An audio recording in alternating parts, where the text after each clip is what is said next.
I'm here today with Congresswoman Shontel Brown from Ohio's 11th District.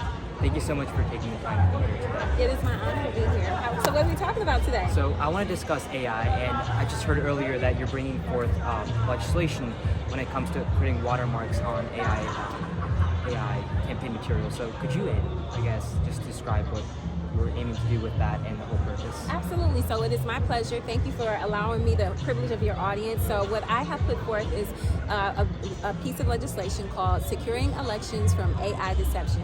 And what I want to do is exactly what you said. Because AI has become so accessible and so easy to do, a lot of people are getting a lot of misinformation, a lot of disinformation, a lot of just outright lies are being floated through the internet. And so some people, because it's so good now, it's hard to tell what's real and what's fake. So I think that it would be best for us to put watermarks on those AI-generated pieces of material so that it does not deceive the public or defraud them from the information that they are utilizing to cast their vote.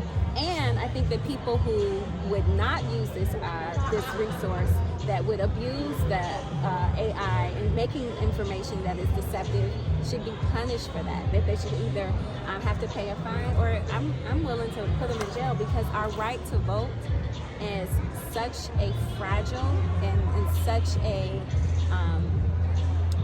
very fundamental thing to our security and our future.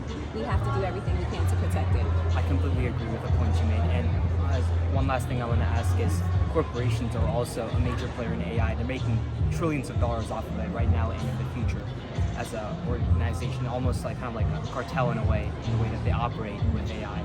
So my question is, what steps can we take to make sure that these corporations aren't abusing their power in creating AI that's actually deceiving? Yes, so I think that that's a great point. We work with, we have folks come in doing hearings and testimonies on this very issue right now, because AI has a ton of benefits, but it can also be very dangerous.